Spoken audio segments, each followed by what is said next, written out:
Gentlemen, we're here in the ready room to present our experience at Martin with single-engine landing of the B-57 aircraft.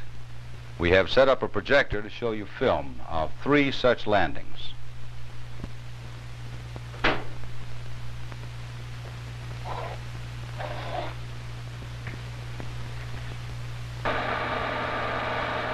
It is our policy to film each declared emergency, covering it, as you will see, from the approach down to near the stopping point. During July, we recorded 2 single-engine landings on the same runway, on the same roll of film. The first landing was successful, the second fatal. It offers an unusual opportunity for comparison and study. This is the first landing.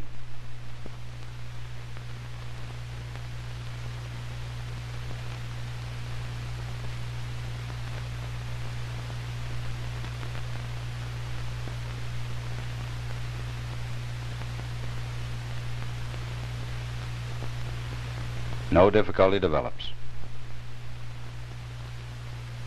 The chief of Martin Flight Test has made a careful study of the film. Perhaps we can review his observations best with the use of this model. Let's assume that this shelf is a landing strip. Now in the film, you could see that the nose of the plane was not high, indicating that speed was well above the stall. Next, you noticed that the rate of descent was stopped momentarily before touchdown.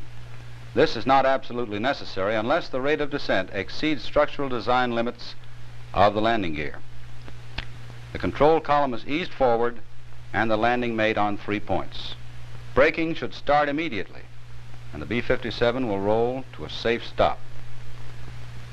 We are now ready to look at the second landing. The next voice will be that of the pilot as it was actually recorded.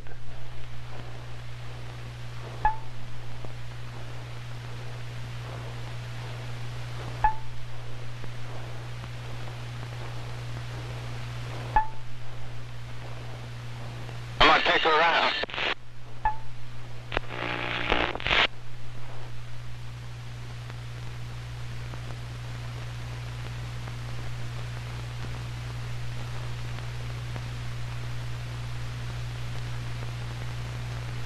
The second aircraft approached the runway at approximately the same speed as the first.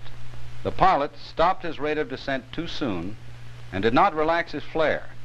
He continued to hold the aircraft off the ground until a full stall landing was made.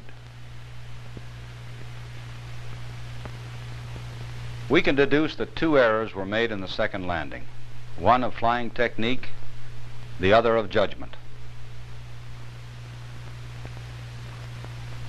The pilot held the plane off the runway after it was possible to land. But even so, his approach was such that he could have touched down after the 3,500-foot point here, where he did land. The error of judgment was made immediately after the touchdown. At this time, as you heard from a recording of the landing, he said, "I'm going to take her around." This decision apparently was a result of a mental block. He had been on single engine for approximately 25 minutes, and possibly at this precise moment forgot the fact. Here, at this point on the runway, the plane was put down in the tail-low, nose-high position. This means that actual touchdown speed was 93 or 94 knots. Some 3,500 feet of runway remained. By normal use of brakes, the aircraft could have been stopped. It has been stopped many times in less than 2,000 feet.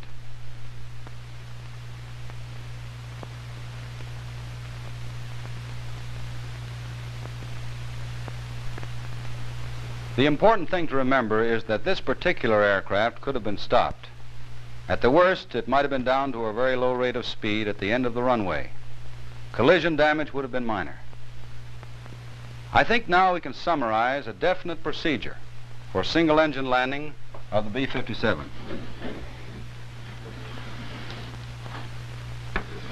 Set up all situations as in a normal landing, but leave the flaps up and the airspeed to within 150 to 155 knots until you are certain of landing.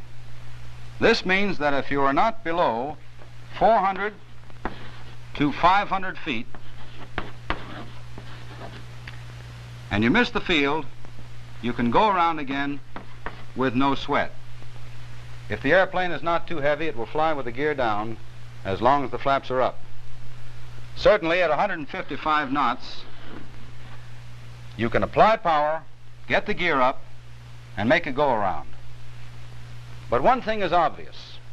At this point, if your flaps and gear are down and you are below 400 to 500 feet, you have committed yourself to land. You cannot go around.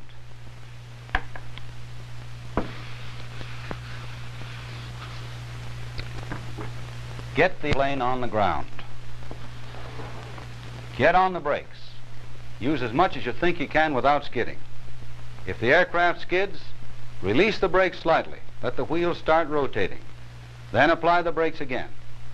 We know that the B-57 can be stopped in less than 2,000 feet without major damage. The best way to emphasize our points now is to show you a single-engine landing made by a service pilot who had received the same instructions we have just given you.